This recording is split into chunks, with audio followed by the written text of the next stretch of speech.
विनय सुरभा जी, कल जो एफआईआर हुई है, इस एफआईआर के संबंध में आप क्या कहना चाहेंगे? कल जो एफआईआर हुई है, कुलदीप भदौरा, अनिल बड़कोल या ये जो 14-15 लोगों की टीम है, जिसमें 6-7 नेता हैं, 6-7 चमचे हैं, ये तो 12वां 13वां केस होगा अभी पपोरा ट्रस्ट के ऊपर। इनको तो आदत बन चुकी है झूठे मुकदमेबाजी करने की, और 10 के करीब ये लोग हार चुके हैं। एक पहले से लंबित है जो कोर्ट में चल रहा है, और एक ये एफआईआर जो कल कराई गई है कवंजी, उसके अंदर जांच के आदेश भी हुए हैं, और जो जांच होगी तो दूध का दूध और पानी का पानी आपको पता चल जाएगा।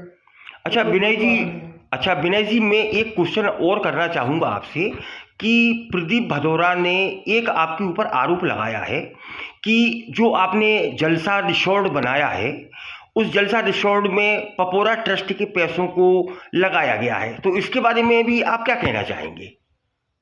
ये तो बड़ा हंसने वाला सब्जेक्ट है भाई।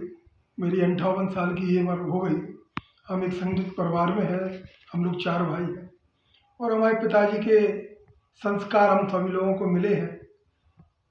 जलसा रिसोर्ट तो अब बनाया है, इसके पहले हमारा एक होटल और भी है टी मॉल के नाम से, आयल का काम भी है।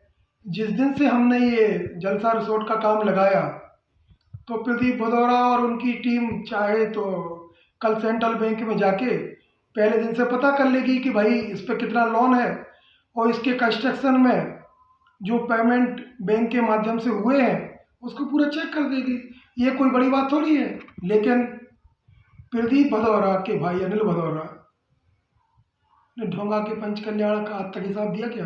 पूरी समाज को पता है, हम फिर से याद करा दे रहे हैं। जब एक मौका सिखा भदौरा को, इनकी भाभी को, प्रदीप की नगर पालिका चेयरमैन का मौका मिला, 5 वर्ष में नगर पालिका का कैसा भ्रष्टाचार इनने किया, कितना उससे पैसा इनने बनाया कि उसके बाद ये उद्योगपति बन गए। अभी 4-5 मीलें फैक्ट्रियाँ तो इनकी चल रही हैं। कहाँ से बन गई, कहाँ से चल गई, तो ये तो आरोप है। अच्छा विनय जी, एक बात और है कि उन्होंने एक आरोप और भी लगाया है साथ में कि 1996 में जो विधान था, जो संविधान है, उसमें आपके द्वारा छेड़छाड़ की गई है। देखो, 1996 में तो हम नहीं थे, वो जो हमारे पिताजी श्री कोमल चंद जी सुरवाहा उस समय मंत्री थे। 1976 का ये रजिस्टर्ड विधान जो है, और 1996 में जो इसमें संशोधन हुआ है, इसमें सदस्यता राशि को लेके हुआ है, और लोकतंत्र के अनुसार चुनाव की प्रणाली को लेके हुआ है। क्योंकि इसके पहले मेले में हाथ उठा के इसकी कमेटी बनाई जाती थी, और लोगों को मनाया जाता था, जैसे तैसे करके लोग क्षेत्रों का काम करने के लिए आते थे। जब एक निर्वाचन की पारदर्शी प्रक्रिया प्रारंभ करने के लिए इस बायलॉज में संशोधन किया गया, तो 9 सदस्यीय जो टीम थी, हमारे पिताजी अकेले नहीं थे उसमें, 8 लोग इस समाज से भी थे, जिसमें स्वर्गीय फूलचंद जी भदौरा भी एक मेंबर थे। इन 9 लोगों ने 2 साल तक उसमें 94 से प्रक्रिया चालू हुई थी, और उसमें अपनी मीटिंग करके और ये वकीलों के द्वारा ये बायलॉज को तैयार किया था। इस बायलॉज की बाकायदा मूल जो विधान की प्रति थी वो श्रीमान रजिस्ट्रार न्यायालय में जमा कराई गई, उसकी पावती ली गई, और उस पर ओरिजिनल जो मूल प्रति है वो आज भी पपोरा जी कार्यालय में रखी है। जिसको देखना हो वो देख सकता है। ये झूठ बोलते हैं, झूठ की इनकी आदत है, और ये सोचते हैं कि ये दूसरों पे आरोप लगा के उनकी प्रतिष्ठा को बर्बाद कर देंगे। पूरी समाज को पता है ये सत्य क्या है इसका। ये जो बक रहे हैं, इन्हें बकने तो उससे कोई फर्क नहीं पड़ता। अच्छा विनय जी, जैसे ये एक सदस्यता अभियान को लेके भी एक बात बोली गई कि भाई जो सदस्य बनाए गए हैं 1000 रुपये लेके, भाई वो सदस्य का क्या मैटर है? आप हमें उस सदस्यों के बारे में बताएं आप पहली जरा। बात ये है, उस 96-97 के करीब जो सदस्यता राशि से 500 रुपये में 5 साल और 1000 रुपये में आजीवन क्षेत्र के सदस्य होंगे।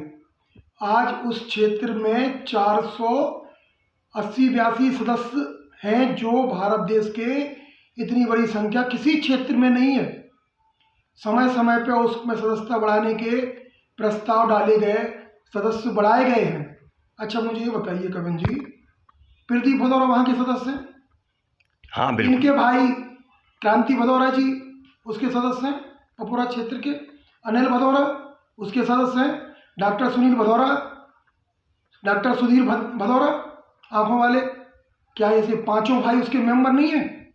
ये अनिल बड़कुल ये मेंबर नहीं है? क्या ये वहाँ का चुनाव नहीं लड़े? क्या ये प्रदीप भदौरा वहाँ चुनाव लड़के उपाध्यक्ष नहीं जीते? क्या ये अनिल बड़कुल अध्यक्ष पद पर चुनाव नहीं जीते? क्या ये संजय लोहिया वहाँ का सदस्य है, मंत्री पद पर चुनाव नहीं लड़ा? ये क्या राजीव वर्धमान वहाँ चुनाव लड़के उपाध्यक्ष नहीं बना?